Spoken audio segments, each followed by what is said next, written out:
Olá pessoal, aqui é Tárcio Rodrigues e o Café com o Espiritismo de hoje é sobre o capítulo 4 do livro A Gênese, onde Allan Kardec nos traz reflexão intitulada Papel da Ciência na Gênese. E retiramos um trecho onde ele diz: por guardar respeito aos textos sagrados, dever-se-ia obrigar a ciência a calar-se. Fora tão impossível isso, como impedir que a terra gire. As religiões, sejam quais forem, jamais ganharão coisa alguma em sustentar erros manifestos. A ciência tem por missão descobrir as leis da natureza. Ora, sendo essas leis obras de Deus, não podem ser contrárias às religiões fundamentadas sobre a verdade. Lançar anátema ao progresso, por atentatório à religião, é lançá-lo à própria obra de Deus. É, ao demais, trabalho inútil, porquanto nem todos os anátemas do mundo seriam capazes de obstar a que a ciência avance e que a verdade abra caminho. Se a religião se nega a avançar com a ciência, esta avançará sozinha. Somente as religiões estacionárias podem temer as descobertas da ciência, as quais funestas só o são as que se deixam distanciar pelas ideias progressistas, imobilizando-se no absolutismo de suas crenças. Elas, em geral, fazem tão mesquinha a ideia da divindade que não compreendem que assimilar as leis da natureza, que a ciência revela, é glorificar a Deus em suas obras. Na sua cegueira, porém, preferem render homenagem ao espírito do mal, atribuindo-lhe essas leis. Uma religião que não estivesse, por nenhum ponto, em contradição com as leis da natureza, nada teria que temer do progresso e seria invulnerável.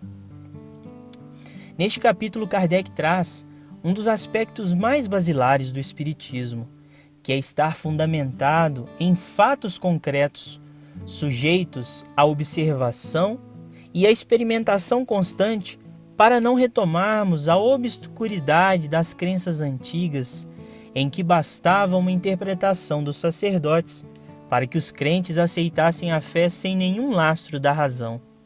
Na reflexão, Kardec demonstra que a ciência avança sempre, nos trazendo novas descobertas e investigando as leis imutáveis da natureza, as quais chamamos no Espiritismo de leis divinas e naturais, e consideramos que, apesar de verdades imutáveis, ainda não descobrimos todas as suas extensões e, portanto, devemos admitir que a ciência é nosso ponto de apoio, inclusive cogitando que, se algum dia alguma descoberta contradizer com fatos e provas alguma interpretação do Espiritismo, nós devemos reformar a nossa crença e mantê-la sempre em acordo com a razão.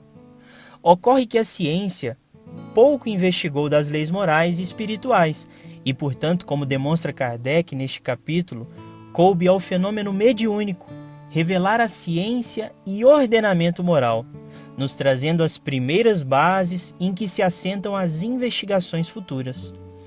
O codificador reforça ainda que, se os sistemas filosóficos com a metafísica não souberam traçar os contornos do mundo moral, por se apoiarem demasiadamente na especulação e na teoria, a mediunidade foi a chave de observação da ciência espiritual, por se apoiar na experimentação e concordância entre diferentes instrumentos mediúnicos.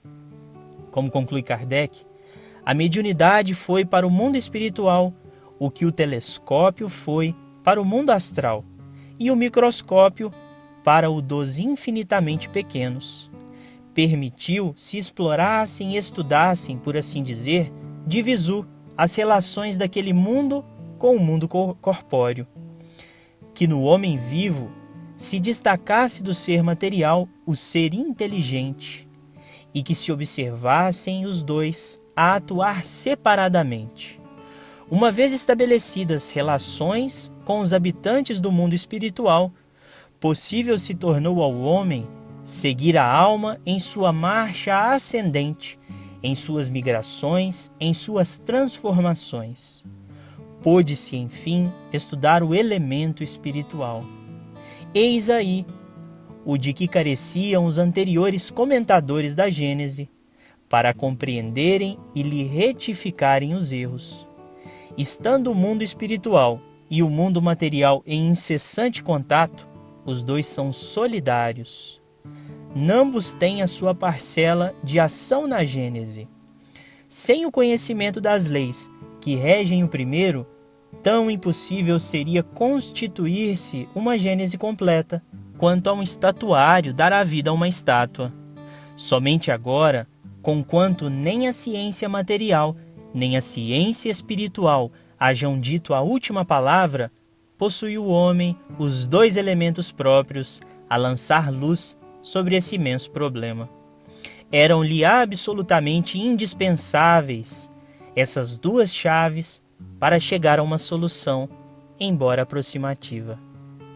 Fiquem com Deus e até o próximo episódio do Café com o Espiritismo.